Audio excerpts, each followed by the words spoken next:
Praise దలాడండి అందరికీ. ఈరోజు యేసుప్రభు వారి సిలువలో పలికిన 4వ మాట చూసుకుందామండి. మత్తయి సువార్త 27వ అధ్యాయం 45-46 వచనాలు చూసుకుందామండి. మత్తయి సువార్త 27వ అధ్యాయం 45-46 నేను చదువుతున్నాను. మధ్యాహ్నం మొదలుకొని 3 గంటల వరకు ఆ దేశమందంతటను చీకటి కమ్మెను. ఇంచుమించు 3 గంటలప్పుడు యేసు ఏలి ఏలి లామా సబక్తాని అని బిగ్గరగా కేక వేసెను. ఆ మాటకు నా దేవా నా దేవా నన్నెందుకు చేయి విడిచితివని అర్థము. ఇదే మాట మనం మార్కు సువార్త 15వ అధ్యాయం 34వ వచనంలో కూడా చూస్తాము. అయితే 4వ మాటలో ద్వారా దేవుడు మనతో ఏం మాట్లాడతారో మన హృదయాలు సిద్ధపరచుకుని విందామండి. సిలువ అనగా దేవుని ప్రేమ, దేవుని పవిత్రత రెండు మనకు కనిపిస్తాయి. దేవుని ప్రేమ, దేవుని పవిత్రత రెండు సిలువలో మనం చూడగలుగుతాం. అయితే మొదటిగా మధ్యాహ్నం మొదలుకొని 3 గంటల వరకు దేశమందంతటా చీకటి కమ్మిందంట. మధ్యాహ్నం చీకటి నార్మల్ గా చీకటి కలగదు, కానీ యేసుప్రభు వారి సిలువలో వేలాడుతున్న సమయంలో చీకటి కలిగింది. ఆయన ఉదయం 6 గంటల నుంచి 9 గంటల వరకు సిలువను మోసుకుంటా వచ్చి 9 గంటలకు ఆయన సిలువ ఎక్కించారంట. 9 నుంచి 6 గంటలు అంటే మధ్యాహ్నం 3 గంటల వరకు యేసుప్రభు వారు సిలువపై వేలాడుతూ ఉన్నారు. మొదటి 3 గంటలు చీకటి కలగలేదు, ఉదయం 9 గంటల నుంచి 12 గంటల వరకు. అయితే మధ్యాహ్నం మొదలుకొని 3 గంటల వరకు దేశమందంతటా బైబిల్ పండితులు చెప్పేది ఏంటంటే మధ్యాహ్నం 12 గంటల నుంచి 3 గంటల వరకు చీకటి కలిగింది. మధ్యాహ్నం మొదలుకొని 3 గంటల వరకు చీకటి దేశం అంతటా కలిగిందంట. అయితే ఈ చీకటి సాధారణమైన చీకటి కాదు. ఈ చీకటి ఎందుకు కలిగిందో మనం క్లుప్తంగా చూసుకుని ముందుకెళ్దామండి.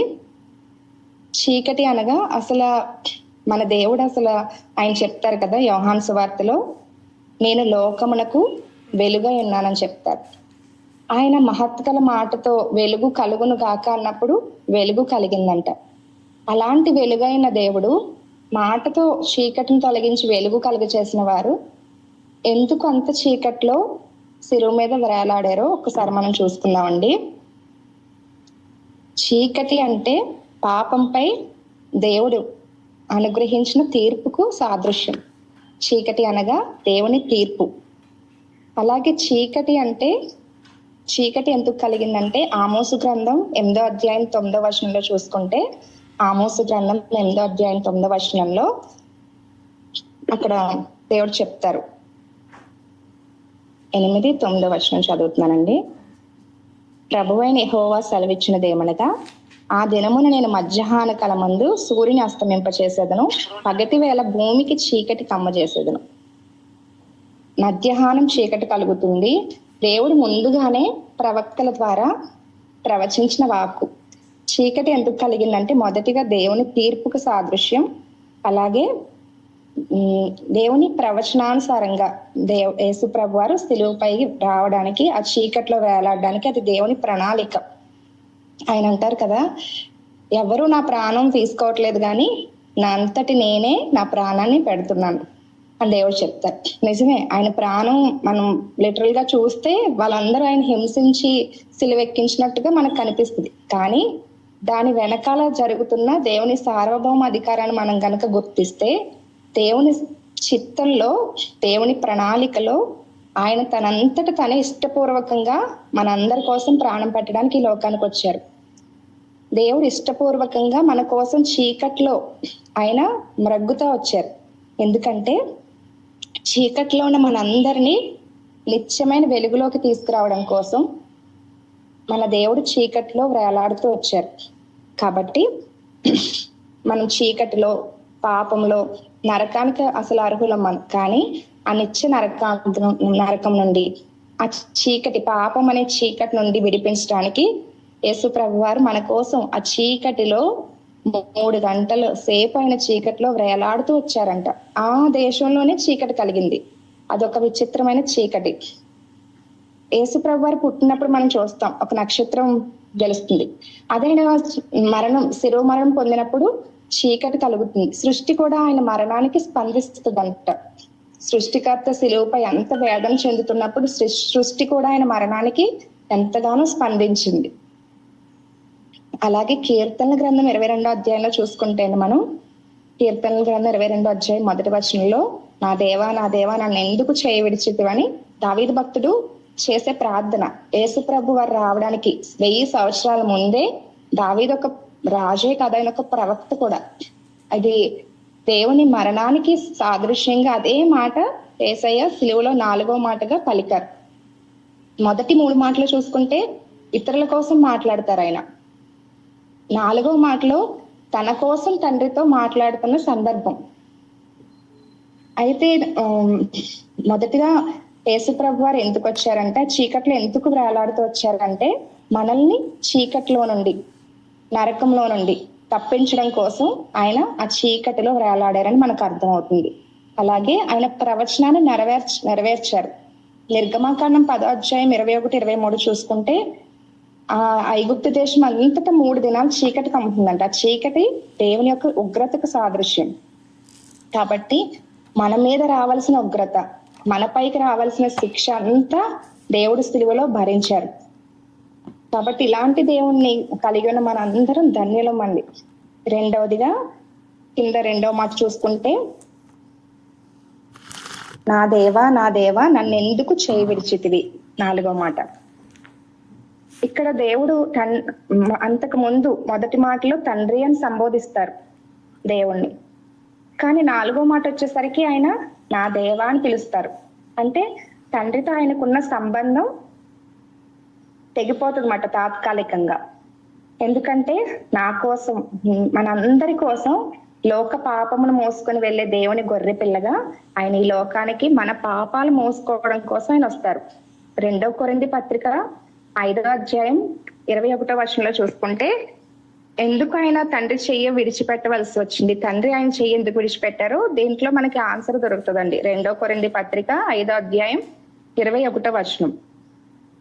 ఎందుకనగా మనం ఆయన యందు దేవుని నీతి అగునట్లు పాపమెరుగని ఆయన మన కోసం పాపముగా చేసెను. మనం అందరూ నీతిమంతులు అవ్వాలని పాపమెరుగని ఆయనపై మన పాపాలన్నీ మోపబడ్డాయంట, పాపంగా మార్చబడ్డారు ఆయన. మనం అందరూ నీతిమంతులు అవ్వాలని మన కోసం పాపంగా మార్చబడ్డారంట. మన దేవుడు ఎంత ప్రేమమయుడో అంత పరిశుద్ధుడు కూడా, అంత పవిత్రుడు కూడా. ఆయన పాపిని ప్రేమిస్తారు కానీ పాపాన్ని ఆయన ద్వేషిస్తారు. పాపాన్ని మన దేవుడు ఇష్టపడి అసహించుకుంటారు. ఆయన ప్రేమతో పాటు న్యాయవంతుడు మాట. ఆయన మనల్ని ఎంతో ప్రేమిస్తున్నారు కానీ ఆయన న్యాయం జరిగించే దేవుడు. కాబట్టి మనం చేసిన పాపం, మన దోషాలు, మన అతిక్రమాలకి యాక్చువల్గా మనం శిక్ష అనుభవించాలి. ఆ స్థానంలో నువ్వు నేను సిలువలో మరణించాలి, మనకి రావాలి ఆ మరణం. కానీ దేవుడు మనల్ని లోకాన్ని ఎంతో ప్రేమించానని చెప్పడమే కాదు, మన కోసం ఆయన ప్రియకుమారుని లోకానికి పంపించారు. మనకు రావాల్సిన శిక్ష యేసు ప్రభు వారి మీద పడిందంట. ఆ టైంలో ఆ 3 గంటల సమయంలో దేశం అంతా చీకటి, భయంకరమైన చీకటి. సృష్టికర్త పాపాన్ని మోస్తుంటే సృష్టి కూడా చూడలేకపోయిందంట. ప్రపంచంలో అంతకు ముందు తరం, తర్వాత ఇప్పుడు మన జనరేషన్, నెక్స్ట్ జనరేషన్ ఎంతమంది అయితే ఉన్నారో మనందరి పాపాలు ఒకే ఒక్కసారి ఆ సిలువ రాణి మీద దేవుడు మోస్తా ఉన్నారు. కాబట్టి తండ్రి ఆయన ఎంతో ప్రేమించే కుమారుని కూడా చూడలేకపోయారంట. ఆ పాపం ఆయన మీద మోపబడినప్పుడు ఆ కుమారుడు చెయ్యి విడిచిపెట్టేస్తారు తండ్రి. మనం యోహాను సువార్తలో చూస్తే ఆయన చెప్తా ఉంటారు. యోహాను సువార్త 10వ అధ్యాయంలో నేను నా తండ్రి ఏకమై ఉన్నామని చాలా చోట్ల చెప్తా ఉంటారు. తండ్రితో ఆయనకి ఎంతో మంచి సంబంధం. ఇద్దరు ఏకమై ఉన్నాం, నేను నా తండ్రి ఒకటిగా ఉన్నాం, నా తండ్రి చిత్తం నెరవేర్చడానికి ఈ లోకానికి వచ్చానని ఎంతగానో ఆయన చెప్తారు. కానీ అంత క్లోజ్ రిలేషన్ లో ఉన్న తండ్రి కుమారులు మన కోసం ఆయన కుమారుని చెయ్యి విడిచిపెట్టారు. అంటే మన పాపం యొక్క పరాకాష్ఠ ఎంత స్థాయిలో ఉందో మనం ఆలోచించాలి. గెత్సెమనే తోటలో కూడా ఆయన ప్రార్థన చేస్తారు. ఎంతో దేవుడు స్ట్రగుల్ అవుతారు. తండ్రి నీ చిత్తం అయితే గిన్నె నా యొద్ద నుండి తొలగించండి, అయినా నా ఇష్టం కాదు నీ చిత్తమే జరుగును కాక అంటారు. అసలు దేవుడు వచ్చింది ఎందుకు? సిలువలో ప్రాణం పెట్టడానికే కదండి. ఒక మాట ఉంటది, క్రిస్మస్ ఈజ్ ఫర్ క్రాస్ అని. దేవుడు వచ్చిందే ప్రాణం పెట్టడానికి. కానీ అక్కడ గెత్సెమనే తోటలో ఆయన అంటారు, నీ చిత్తం అయితే ఈ గిన్నె నా యొద్ద నుండి తొలగించు అని. ఎందుకు ఆయన అలా ప్రార్థన చేస్తారంటే ఆయనకి సిలువ శ్రమలు అనుభవించడం కోసం కాదు. ఆయనకి తెలుసు ఈ సమయం వస్తుంది, ఈ పాయింట్ దగ్గర తండ్రి తన చేయి విడిచిపెడతారు అని యేసుప్రభు వారికి ముందే తెలుసు. కాబట్టి తండ్రితో తనకున్న సంబంధం తాత్కాలికంగా తండ్రిని విడిచిపెట్టవలసి వస్తుందని చెప్పి ఆయన ఎంతో వేదన పడతారంట. ఎంతగా వేదన పడతారంటే ఆయన చెమట రక్తంగా మారేంతగా. చెమట రక్తంగా మారితే ఎంతో స్ట్రగుల్ అనుభవిస్తే కానీ మన చెమట రక్తంగా మారదంటండి. అంటే తండ్రితో ఆయనకున్న సంబంధాన్ని వదులుకోవడం యేసుప్రభు వారికి అస్సలు ఇష్టం లేదు. కానీ మనం అంటే ఎంతో ప్రేమ కాబట్టి ఆయనకి అది కూడా వదిలిపెట్టుకోవడానికి ఆయన ఎంతో ఇష్టపడి ఆ త్యాగానికి ఆయన ఒప్పుకున్నారు. మనం అబ్రహాం ఇస్సాకును బలిచ్చినప్పుడు చూస్తాం కదండి, మొరియా పర్వతం మీద. ఆ కుమారుని బలిచ్చినప్పుడు వెంటనే దేవుడు దిగొచ్చేస్తారు. కానీ ఇక్కడ తన సొంత కుమారుణ్ణి బలిగా అర్పణగా మన కోసం అర్పించడానికి ఎంతో ఇష్టపడ్డాడు తండ్రికి ఇష్టమైందంట ఆయన నల్లగొట్టడం. క్రీస్తు రక్తంతో మనతో సంధి చేయడం తండ్రికి ఇష్టమైందంట. ఎంతగా దేవుడు మనల్ని ప్రేమించారండి. నిజంగా ఆయన మన చేయి పట్టుకోవడం కోసం తండ్రి చేయి విడిచిపెట్టారంట. అసలు ఆయన పుట్టిందే సిలువ కొరకు. కానీ ఆ సపరేషన్ తట్టుకోలేక, ఎడబాటు తట్టుకోలేక ఎంతగానో దేవుడు వేదన చెందారు గెత్సెమనే తోటలో. కాబట్టి అసలు ఈ మాట ఎంత లోతుకైనా వెళ్ళినా మనకు అర్థం కాని మాట. దేవుని హృదయం మనకు అర్థం చేసుకోవడం ఎంతో కష్టం. కానీ పరిశుద్ధాత్మ దేవుని సహాయంతో కొన్ని మాటలు మనం చూద్దామండి. దేవుడు ఆ సమయంలో తండ్రికి ఎడబాటు కలిగింది. ఎందుకంటే పాపం వల్ల మనుషులకి మరణం వచ్చింది. ఆ మరణం వల్ల సపరేషన్. ఇది ఎక్కడ జరిగిందంటే ఏదైనా తోటలో ఆదాము హవ్వ చూపించిన అవిధేయత ద్వారా మనకి మరణం వచ్చింది. ఆ మరణం ద్వారా దేవుడి నుంచి మనం సపరేట్ అయిపోయాం. కానీ అదే గెత్సెమనే తోటలో యేసు ప్రభు వారు చూపించిన విధేయత ద్వారా మనం మరలా తండ్రితో ఐక్యపరచబడ్డాం. మరలా తండ్రితో మనం సంధి చేయబడ్డాం. కల్వరిలో ఆయన చూపించిన త్యాగం ద్వారా తండ్రితో మరలా మనం ఏకమవుతూ వచ్చాం. అలా దేవుడు మన పట్ల ఎంత ప్రేమను కనపరిచారంటే ఒకసారి చూసుకుందామండి. 1 పేతురు పత్రిక 2వ అధ్యాయం 24వ వచనం. 1 పేతురు 2వ అధ్యాయం 24వ వచనం.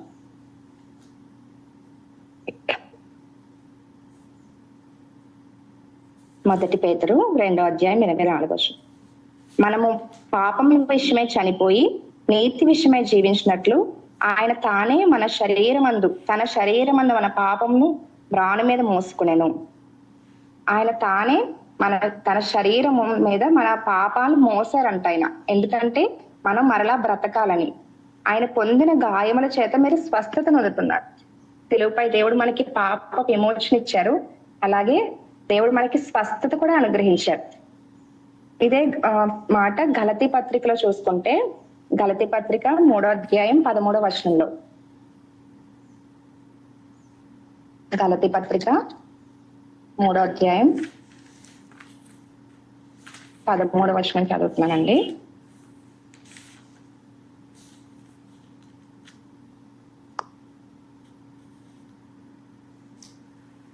గలతీ 3వ అధ్యాయంలో ఉంటది. ఆయన శాపంగా మార్చబడ్డారంట. గలతీ నేను రిఫరెన్స్ తప్పు రాస్తున్నానండి. గలతీ పత్రిక 3వ అధ్యాయంలో ఆయన శాపగ్రస్తుడిగా మార్చబడ్డారు. మన శాపాలు ఆయన భరించడం కోసం పాపమెరుగని ఆయన పాపంగా మార్చబడ్డారు. అలాగే ఆయన మనల్ని స్వస్థపరచడం కోసం ఆయన వ్యసనక్రాంతుడిగా, రోగగ్రస్తుడిగా మారిపోతూ వచ్చారు. అలాగే శాపమెరుగని ఆయన మన మీద ఉన్న శాపాల నుండి మనల్ని విడిపించడం కోసం ఆయన శాపగ్రస్తుడిగా మారుతా వచ్చారు. ఇంత గొప్ప దేవుణ్ణి మనం కలిగి ఉన్నందుకు మనం నిజంగా ఎంతో ధన్యులం. ఆయన ఇష్టపూర్వకంగా ఆయనకు తెలుసు ఈ శిలువ యాగం కోసమే ఈ లోకానికి ఆయన వచ్చారు. శిలువ యాగంలో తండ్రి చేయి విడిచిపెట్టాలని ఆయనకు తెలుసు. అంతవరకు తండ్రి కుమారులుగా సామెతల గ్రంథంలో చూస్తాం కదండి. ఆయన యొద్ద నేను ప్రధాన శిల్పినే అనుదినము తండ్రితో సంతోషిస్తూ ఉన్నారంట ఆయన. అలాంటి తండ్రితో సంతోషిస్తున్న కుమారుడు ఈ లోకానికి వచ్చి మన అందరి కోసం ఆయన ప్రాణాలు పెట్టారు. ఎందుకంటే నన్ను నిన్ను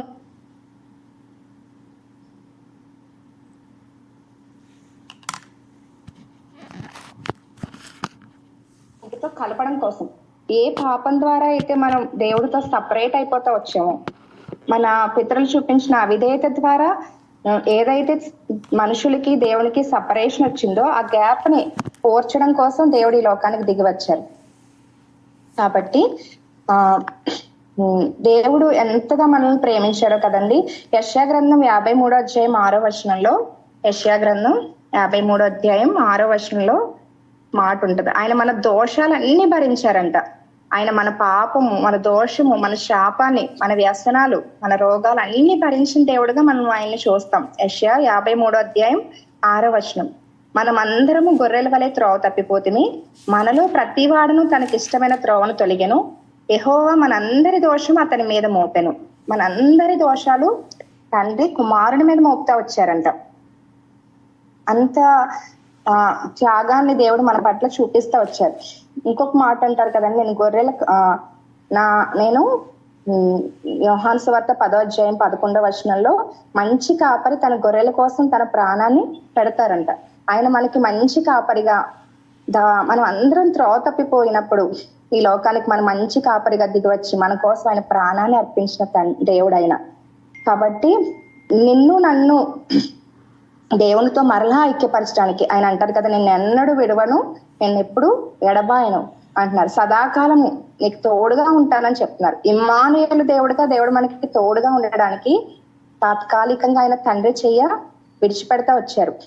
మనం దేవుడితో సరిగ్గా ఉండడం వల్ల ఏంటి అసలు యూజ్ అనుకుంటే, ఫస్ట్ మనం దేవుడితో కలిసి ఉండడం వల్ల మనకే ఉపయోగం అండి. ఎందుకంటే దేవుడితో మన రిలేషన్ సరిగ్గా ఉన్నప్పుడు మనుషులతో కూడా మనం సరిగ్గా ఉండగలుగుతాం. దేవుడితో మనకి ఎడబాటు వచ్చినప్పుడు ఆ యొక్క సమాధానాన్ని, ఆ ప్రేమని, ఆ సంతోషాన్ని మనం కోల్పోతాం. అదే దేవునితో మనం ఒక సరైన అనుబంధంలో ఉన్నప్పుడు మన జీవితంలో ఎంతో సమాధానం, మన ఇంటి వారితో సమాధానం కలుగుతుంది, మన ఇంటి పక్క వాళ్ళతో, మన ఇంటిలో మన కుటుంబస్తులతో కూడా మంచి రిలేషన్ కలిగి మనం జీవించగలుగుతాం. కాబట్టి దేవుడు అనిపించిన ఆ సపరేషను మనల్ని మరలా ఆయనతో రిస్టోర్ చేయడానికి ఆయన ఈ లోకానికి దిగివచ్చారు. అలాగే దేవుడు ఆయన పరిశుద్ధతను ప్రేమిస్తారు, పాపాన్ని ద్వేషిస్తారు. ఒక తండ్రి ఉన్నారంటండి, ఒక తండ్రి మనకి ఇంకా అర్థం అయ్యాడని చెప్పాలంటే, తన కుమారుడు ఎంతో రోడ్డు మీద ఎంతో ర్యాష్ గా వెళ్ళి యాక్సిడెంట్ చేసేసారంట. చేస్తే ఆ తండ్రి ఒక కుమారుడికి తండ్రి, అలాగే ఒక కోర్టులో జడ్జి కూడా ఆయన. అయితే తన కుమారుడిని తీసుకొచ్చారంట. మీ కుమారుడు రూల్స్ అన్ని మీరి ఇలాంటి ప్రమాదాన్ని తీసుకొచ్చారు, మీరు ఎలాంటి శిక్ష విధిస్తారు అని చెప్పినప్పుడు తండ్రి స్థానంలో ఉన్నారైనా, at the same time judge స్థానంలో కూడా ఉన్నారు. జడ్జిగా ఆయన తీర్పు తీర్చినప్పుడు ఏం చేస్తారంటే, తనకి యాక్సిడెంట్ జరిగిన జరిమానా వేస్తారు, తనకి రావాల్సిన ఆ శిక్షను కూడా వేస్తారు. ఆ యాక్సిడెంట్ కి నువ్వు ఇంత నష్టపరిహారం చెల్లించాలి అని చెప్పి వేస్తారు. వేసినప్పుడు తన కుమారుడు చిన్నవాడు, ఇంకా చదువుకుంటున్నాడు, తనకి ఎలా చెల్లించలేడు కదా. మరలా ఆయన ఆ జడ్జి స్థానం నుంచి దిగొచ్చిన తర్వాత తన కుమారుడి దగ్గరికి వచ్చంట ఆ యూనిఫామ్ తీసేసి తనకి రావాల్సిన నష్టపరిహారం అంతా చెక్ మీద రాసి తన పక్షాన తన తండ్రి చెల్లిస్తారంట. ఇది మనం ఈ 4వ మాటలో చూడగలుగుతామండి. దేవుడు న్యాయవంతుడు, అలాగే అట్ ద సేమ్ టైం ఆయన మన తండ్రి ప్రేమామయుడు. మనకి చాలా మంది అనుకుంటారు క్రైస్తవ్యం అంటే క్షమాపణ అని. కానీ మన దేవుడు క్షమిస్తూ న్యాయం తీర్చే దేవుడు, ప్రేమిస్తూ న్యాయం తీర్చే దేవుడు. మనకు రావాల్సిన శిక్ష అంతా ఆయన భరించాడు, మనకు రావాల్సిన ఆ యొక్క నష్టపరిహారం అంతా ఆయన చెల్లించాడు, మన మీదకి రావాల్సిన ఆ దోషం అంతా ఆయన భరించాడు. అదంతా ఆయన కొట్టివేసి మనకు విడుదల ఇచ్చారు. కాబట్టి మరలా ఆయన మన కోసం అంత తండ్రితో ఆ యొక్క ఎడబాటుని ఎంత వేదన అనుభవిస్తూ వచ్చారు కదండి. మరలా మనం పాపం చేసినప్పుడు ఆలోచించాలన్నమాట, ఈ పాపమే నన్ను, నా తండ్రిని, కుమారుణ్ణి వేరు చేసింది. మరలా పాపం చేసే ముందు ఎంత నష్టపరిహారం దేవుడు మన కోసం చెల్లించాడో పాపం చేయడానికి మనం భయపడాలంట. నా తండ్రిని, తన కుమారుని సపరేట్ చేసిన ఈ పాపాన్ని నేను మరలా చేయకూడదు. అంత సిలువలో ఆయన నష్టం, బాధ అనుభవిస్తూ కూడా ఆయన అంటారు. మనం దీన్ని మన జీవితంలో ఎలా అప్లై చేసుకోవచ్చు అంటే, అంత శ్రమ అనుభవించినప్పుడు, అంత బాధ అనుభవించినప్పుడు, అంత ఒంటరితనం. యేసుప్రభు వారికి అంతకు ముందు ఎన్నో అవమానాలు ఎదుర్కొన్నారు ఆయన, ఎంతో ఒంటరితనం. ఎందుకంటే ఆయనతో పాటు హోసన్నా జయం, హోసన్నా జయం అని ఆయనతో పాటు తిరిగిన వాళ్ళందరూ ఆయన విడిచి వెళ్ళిపోయారు. ప్రభువా మరణమైనా నిన్ను విడిచిపెట్టనని చెప్పిన శిష్యులు కూడా ఆయన విడిచిపెట్టి వెళ్ళిపోయారు. ఆయనతో పాటే ఉండి ఉన్న వెన్నుపోటు పొడిచిన యూదా, ఇస్కరియోతు యూదా, ఆ ద్రోహాన్ని కూడా ఆయన తట్టుకున్నారు. ఎన్నో అవమానాలు తట్టుకున్నారు. తన సొంత ఇంటి వారే, తన సొంత ఊరి వారే ఆయన్ని తృణీకరించినా ఆయన బాధపడలేదు. కానీ ఈ తండ్రి తనతో ఉన్నారు కనుక నేను ఒంటరిని కాను అని తను బలపరుచుకున్నారు దేవుడు. కానీ ఈ సమయంలో తండ్రి ఎడబాటుని ఆయన సహించలేకపోతే వచ్చారు. తండ్రి ఎడబాటుని ఆయన ఎంత మాత్రమూ తట్టుకోలేకపోతే వచ్చారంట. అయితే అలాంటి దేవుడు ఎందుకు తండ్రిని ఎడబాసారంటే, మనల్ని తండ్రితో మరలా కలపడం కోసం. అలాగే ఆయన వేదన సమయంలో కూడా నాకు ఈ వేదన ఎందుకు కలిగింది అని మరలా వేదన చూస్తాను తప్ప ఆయనలో విశ్వాసంలో ఎక్కడ కూడా విశ్వాసం, అనుమానం లేదు. ఎందుకంటే ఆయన పూర్తిగా మానవుడు, పూర్తిగా దేవుడు. మానవుడిగా ఈ లోకంలో సిలువలో ఆయన ప్రాణం పెట్టారు. కాబట్టి ఆయన అంటున్నారు ఏమని, ఆ శ్రమ కలిగినప్పుడు తండ్రి వైపే చూస్తున్నారు. నా దేవా, నా దేవా, నన్ను ఎందుకు చేయి విడిచావు అని తండ్రి దగ్గర ఆయన వేదన చెప్పుకుంటున్నారు. మన జీవితాల్లో కూడా మనం ఎలాంటి ఒంటరితనంలో వెళ్తున్నా, ఎలాంటి అవమానం గుండా వెళ్తున్నా, ఆయన యేసుప్రభు వారంటే సిలువలో అనుభవించిన వేదన అంటూ లేదంట. స్పిరిచువల్ గా, ఫిజికల్ గా, మానసికంగా, ఎమోషనల్ గా అన్ని బాధలు ఆయన అనుభవించారు. నువ్వు నేను అనుభవించే ప్రతి బాధ ఆయనకు తెలుసు. మనం పడుతున్న ప్రతి వేదన ఆయనకు తెలుసు. మనం వెళ్తున్న ప్రతి మార్గం ఆయనకు తెలుసు. నేను వెళ్తుంది దేవుడికి తెలియదు అనుకోవడానికి ఏది లేదు.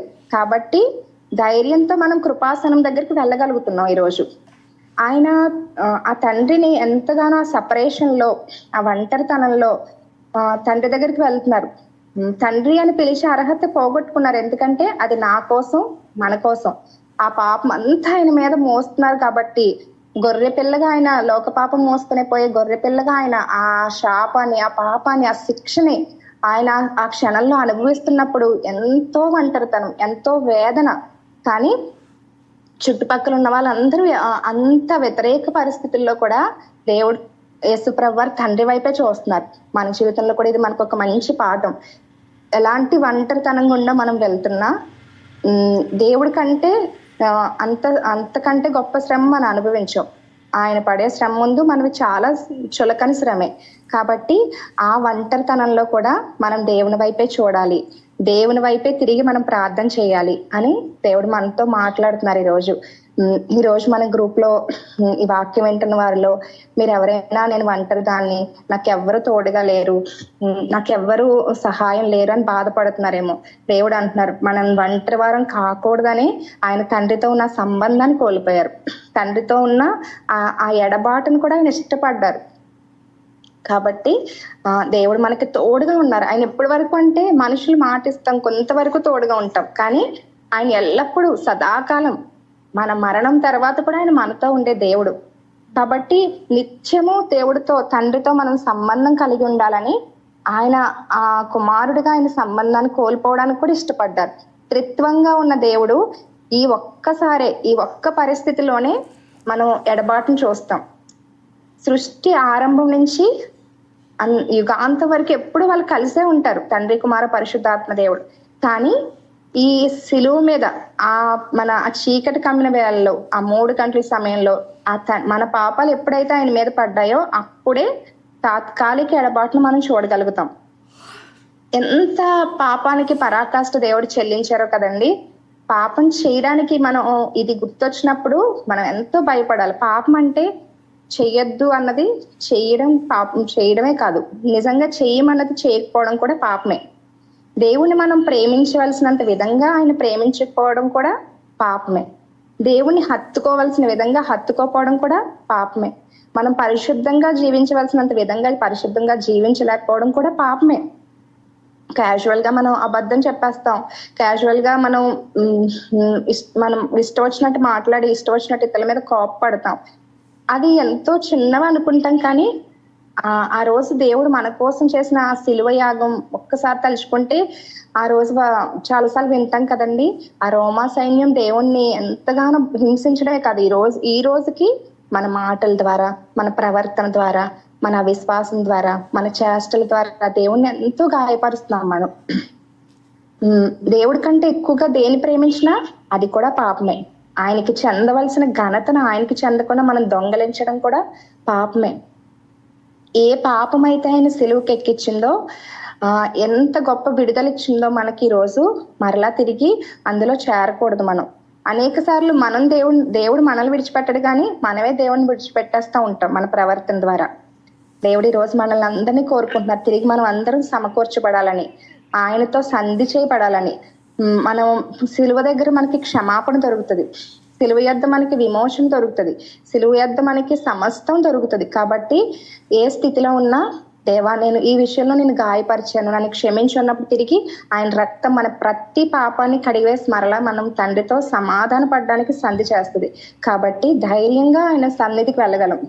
మనుషుల దగ్గరికి వెళ్తే మన క్షమాపణ రిజెక్ట్ చేస్తారేమో చెప్పలేం, కానీ దేవుడు ఎప్పుడు ఆయన ఎద్దకు వచ్చేవారిని ఎంత మాత్రము త్రోసివేసే దేవుడు కాదు. ఆయన ఎద్దకు వచ్చేవారిని ఆయన చేర్చుకుంటారంట.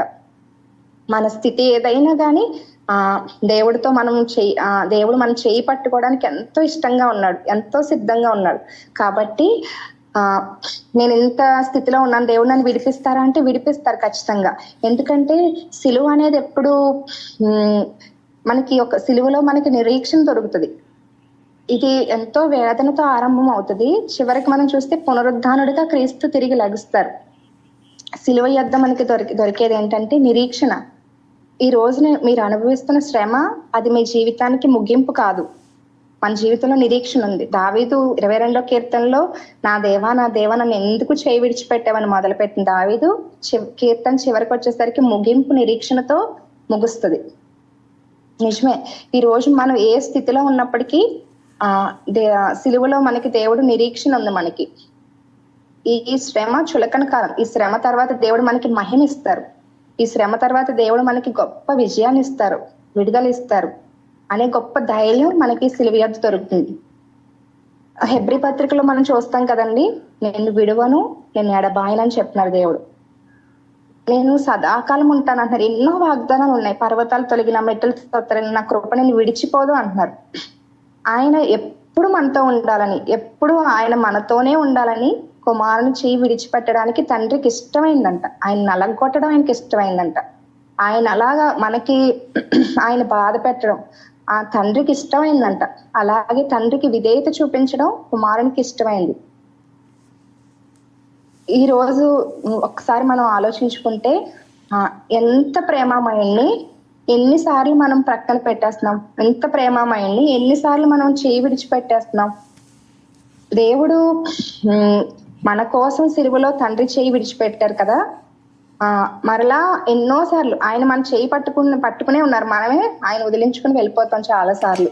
అలా మనం ఉండకూడదు, దేవుడితో నిత్యము ఉండాలని, ఈ లోకమే కాదు యుగ యుగాలు ఆయనతో ఉండాలని ఆ తాత్కాలిక ఎడబాటుని, ఆ భయంకరమైన సిలువ వేదన ఆయన అనుభవించారు. ఆయన నిత్యము మహిమలో అమరత్వంలో వసించే దేవుడు నీ కోసం నా కోసం నలగొట్టబడ్డారంట. తండ్రి అని ప్రతి చోట ఆయన తండ్రి తండ్రి అని సంబోధించే కుమారుడు తండ్రి అనే ఆ యొక్క ఆధిక్యతను, కుమారుడిగా ఆయనకున్న ఆధిక్యతను కోల్పోవడానికి కూడా ఆయన ఇష్టపడ్డారు. బిగ్గరగా కేక వేశారంట. ఆయనకి ఎంత మనకి గట్టిగా దెబ్బ తగిలితే గట్టిగా అరుస్తాం కదండి, ఎంతో వేదన కలిగింది ఆయనకి, ఎంతో బాధ కలిగింది. ఆ కేక అర్థం ఏంటంటే బిగ్గరగా ఎందుకు అప్పటికే ఆయన ఒంట్లో శక్తి అంతా కోల్పోయారు, రక్తం అంతా కోల్పోయారు. అయినప్పటికీ ఆ తండ్రితో ఆయనకున్న సంబంధం కోల్పోవడం ఆయనకి ఇష్టం లేదు. ఎంతో వేదనతో ఆయన కేక వేశారు. ఈ రోజు దేవుడు సెలవు పైన మనల్ని అడుగుతున్నారు, తిరిగి నువ్వు నాతో సమకూర్చబడ్డావా? ఆ రోజు నేను తండ్రి చెయ్యి విడిచిపెట్టింది నువ్వు తండ్రితో సంధి చేయబడాలని, మనం అందరూ నిత్యత్వంలో ఇహలోకంలో కూడా కలిసి ఉండాలని నేను తండ్రి చేయి విడిచిపెట్టాను, కాబట్టి నా చేయి పట్టుకోవడానికి సిద్ధంగా ఉన్నావా అని దేవుడు అడుగుతున్నారు. మనం ఆయన్ని ఎంతగా హత్తుకుంటున్నాం ఒకసారి మనల్ని మనం పరీక్షించుకుందాం. ఇంకా మన జీవితాల్లో దేవుని గాయపరిచేవి, దేవుని నుంచి మనల్ని సపరేట్ చేసే పాపాలు ఏదైనా ఉన్నాయా? ఒకసారి మనల్ని పరీక్ష చేసుకుందాం. ఎక్కడెక్కడ దేవుని హృదయాన్ని గాయపరిచేవారుగా ఉన్నాం ఒక్కసారి మనం పరీక్ష చేసుకుందాం. ఈ 4వ మాటని ఆక్రందన వాక్కు అంటారు. ఇది ఆవేదనతో, నిరుత్సాహంతో, ఒంటరితనంలో యేసు ప్రభు వారు పలికిన మాట. ఈ ఒక్కసారే తండ్రిని దేవా అని పిలుస్తారు. మరలా చివరి మాటలో తండ్రి అని మరలా ఆయన ఆ సంబంధం మరలా రిస్టోర్ అవుతుంది. ఎందుకంటే మన పాపానికి ఆయన పరిహారం చెల్లించేశారు కాబట్టి తండ్రితో మరలా ఆయనకి సంబంధం సమకూర్చబడింది. మొదటిగా మనం చూసుకుంటే ఇది ఆవేదన వాక్కు. సిలువ అంటే దేవుని ప్రేమ, దేవుని పవిత్రత రెండు కలిసిన ప్రదేశం. అక్కడ చీకటి ఎందుకు కమ్మిందంటే దేవుని తీర్పుకి చీకటి సాదృశ్యం. దేవుని తీర్పుకి చీకటి సాదృశ్యం. అలాగే చీకటి ఎందుకు కలిగిందంటే దేవుని ప్రవచనం, ఇది దేవుని ప్రవచనం ఫుల్ఫిల్మెంట్ కి చీకటి సాదృశ్యంగా ఉంది. అలాగే యేసుక్రీస్తు ప్రభు వారు వెలుగైన దేవుడు మనందరి కోసం చీకట్లో ఆయన వేలాడుతూ వచ్చారు. ఎందుకంటే మనల్ని చీకట్లోంచి విడిపించడానికి, ఆ నిత్య నరకాగ్ని నుండి మనల్ని విడిపించడానికి దేవుడు ఆ చీకట్లో ఆయన శిలువపై వేలాడడానికి ఇష్టపడ్డారు.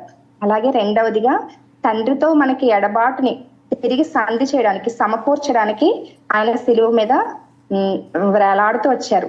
నా దేవా నన్ను ఎందుకు చేయి విడిచావు అని అడుగుతారు. ఎందుకంటే ఆ ఒంటరితనం ఎందుకు ఆయన అనుభవించారంటే మరలా మనం ఎప్పుడు ఒంటరి వారిగా ఉండకూడదు. మనం ఎప్పుడు ఈ లోకంలో ఎవ్వరు అనకూడదంట నేను ఒంటరిని అని ఎప్పుడు అనకూడదంట. ఎందుకంటే తండ్రి ప్రేమ, కుమారుని కృప, పరిశుద్ధాత్మ సహవాసం నిత్యము మనతో ఉంచడానికి ఆయన తండ్రితో ఎడబాటును అనుభవించారు. ఆ ఒంటరితనాన్ని ఆయన అనుభవించారు. ఆయన్ని బాధ పెట్టినవి ఆ చుట్టూ ఉన్న పరిస్థితులు కాదు, చుట్టూ ఉన్న మనుషులు కాదు, మనుషుల ఎడబాటు కాదు. తండ్రితో ఆ సంబంధం కోల్పోవడం ఆయనకి ఎంతో బాధ కలిగింది. ఆ పాయింట్ కోసమే గెత్సెమనే తోటలో కూడా ఆయన ఎంతో వేదన చెందుతూ వచ్చారు. తండ్రికి ఎంతో ప్రియకుమారుడిగా ఉన్న యేసుక్రీస్తు ప్రభు వారు ఆయనే తండ్రి సాక్ష్యం ఇస్తారు కదా, ఈయన నా ప్రియకుమారుడు, ఈయన యందు నేను ఆనందిస్తున్నానని. ఏ పాపం ఎరగని దేవుడు ఆయన సవాల్ చేస్తారు కదా, నాలో పాపం ఉందని మీలో ఎవరైనా రుజువు చేయగలరా అని ఈ లోకంలో సవాల్ చేసిన వాళ్ళు ఎవ్వరూ లేరు.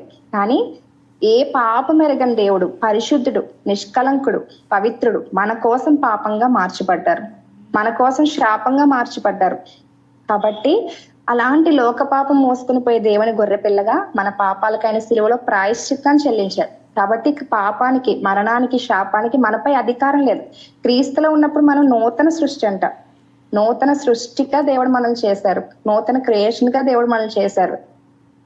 నిత్యము ఆ తండ్రితో ఆ సంబంధం మనం కోల్పోకూడదని ఆయన తండ్రితో ఉన్న సంబంధాన్ని వదిలిపెట్టారు.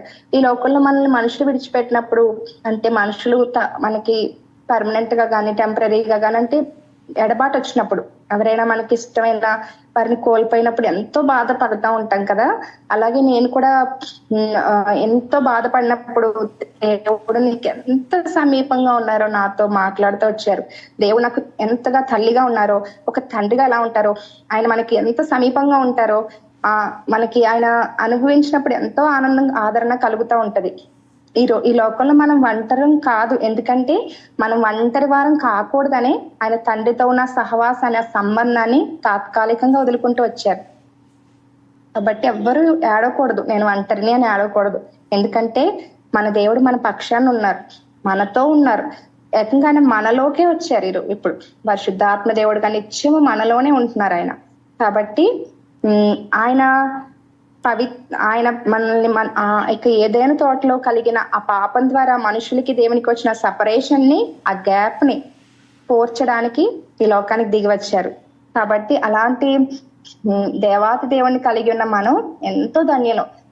ఈ శిలువ ధ్యానాలు మనకి ఎంతో ఆత్మీయంగా మరలా పునరుద్ధరించబడడానికి మనకి ఎంతో ఉపయోగపడతాయి. శిలువ ద్వారా మనం శక్తిని పొందుకుంటాం, శిలువ యొద్ద మనం నిరీక్షణ పొందుకుంటాం, శిలువ దగ్గర మనం సమాధానాన్ని, సంతోషాన్ని, తండ్రితో మరలా సమకూర్చబడే అనుభవాన్ని చూసుకుంటాం. అలాగే మనం ఒకటి ఆలోచించుకోవాలి, ఇంతగా దేవుడు తను తండ్రితో ఆ సహవాసాన్ని విడిచిపెట్టారు కదా, మరలా నేను నా పాపం ద్వారా ఆయన్ని గాయపరచకూడదు, మరలా నా యొక్క వేదన బట్టి నేను తండ్రికి దూరంగా వెళ్ళిపోకూడదు. ఒక రోజు నన్ను నేను ప్రశ్నించుకుంటున్నాను అనమాట, దేవా ఈ శ్రమలన్నీ ఎందుకు వస్తున్నాయి, ఈ బాధలన్నీ ఎందుకు వస్తున్నాయి, నేను నీ చిత్తంలోనే ఉన్నానా అని అడిగాను ఒకసారి క్వశ్చన్. నిజమే, మన జీవితంలో కలిగే ఆ శ్రమలు, ఆ వేదనలు బట్టి మనకి డౌట్ వస్తుంది, నేను కరెక్ట్ వేలోనే వెళ్తున్నానా, దేవుని చిత్తంలోనే ఉన్నానా లేదా అని. అప్పుడు దేవుడు మళ్ళా పరిశుద్ధాత్మ దేవుడు ఒక క్వశ్చన్ అడుగుతున్నారు, నువ్వు నాతో సహవాసంలోనే ఉన్నావా, ఈ శ్రమలు నిన్ను నాకు దగ్గర చేసినాయా దూరం చేసినాయా? శ్రమ మనల్ని దేవుడికి దగ్గర చేయాలి కానీ దూరం చేయకూడదు. ఇక్కడ యేసుక్రీస్తు ప్రభు వారు కూడా శ్రమ ఆయన తండ్రితోనే ఉన్నారు. అక్కడ వేదన కలిగింది కానీ ఆయనకి ఎక్కడ విశ్వాసాన్ని కోల్పోయినట్టు చూడం. ఎందుకంటే ఆయన పూర్తి మానవుడిగా ప్రాణం పెట్టారు, మానవుడిగానే ఆయన ప్రాణం పెట్టారు. కాబట్టి ఆయన అంటున్నారు, నా దేవా నా దేవా అని తండ్రిని వేడుకుంటున్నారు. ఆయన మన శ్రమలో కూడా మనుషుల వైపు కాదు, వాళ్ళలో వీళ్ళలో ఎవరో సహాయం చేస్తారని వాళ్ళని వీళ్ళని మనం అర్జించకూడదు. దేవుని సహాయం వైపు మనం తిరగాలి, దేవుని వైపే మనం తిరగాలి. దేవుని వాక్యం ఏం చెప్తుంది, దేవుడు నాకు ఏ విధంగా సహాయం చేస్తారని ఆయన వైపే చూడాలి. అలాగే ఈ శ్రమ మన జీవితానికి అంతం కాదు. మీరు అనుభవిస్తున్న ఈ పరిస్థితులు, ఈ శ్రమ మీ జీవితంలో ముగింపు కాదు. ఇక్కడ తండ్రితో సంబంధం కోల్పోయారు, మరలా 7వ మాట వచ్చేసరికి తండ్రితో మరలా ఆయన సంబంధం రిస్టోర్ అవుతుంది. అలాగే తండ్రి ఆయన సిలువపై విడిచిపెట్టరు, మరలా పునరుద్ధానుడిగా తిరిగి లేపుతారు. ఈ రోజు మనం కూడా ఈ శ్రమ అంతా చులకని శ్రమ మనం అంటారు కదా, ఈ చులకని క్షణం మాత్రం ఉండి చులకని శ్రమ ఇది. ఈ శ్రమ తర్వాత దేవుడు మనకి గొప్ప నిరీక్షణ ఉంది, గొప్ప మహిమ ఉంది, గొప్ప విడుదల ఉంది. ఆయన నామానికి మహిమార్థంగా ఈ లోకంలో పరలోకంలో కూడా దేవుడు మనల్ని నిలబెట్టుకుంటాడు. నా దేవా నా దేవా నన్ను ఎందుకు చేయి విడిచితివి అని తండ్రి చెయ్యి విడిచిపెట్టడానికి ఇష్టపడిన దేవాతి దేవుడు ఈ రోజు మనందరి చెయ్య పట్టుకోవడానికి ఆయన పట్టుకునే ఉన్నారు. మనల్ని ఎవరిని ఆయన ఒంటరిగా ఉంచలేదు, దేవుడు మనతోనే ఉన్నారు. మనం వెళ్ళే సంతోషంలో, దుఃఖంలో, కన్నీటిలో, చీకట్లో, ప్రతి పరిస్థితిలో దేవుడు మనకి తోడుగానే ఉన్నారు. కాబట్టి మనం ఎవ్వరూ ఒంటరి కాదు. తండ్రి యొక్క సహవాసము, కుమారుని యొక్క కృప, పరిశుద్ధాత్మ ఆదరణ మనందరికీ తోడుగా ఎప్పుడు ఎల్లప్పుడు తోడుగా ఉండాలని ఈ చిన్న వాక్యం దేవుడు దీవించిన దాకా. ఆమేన్.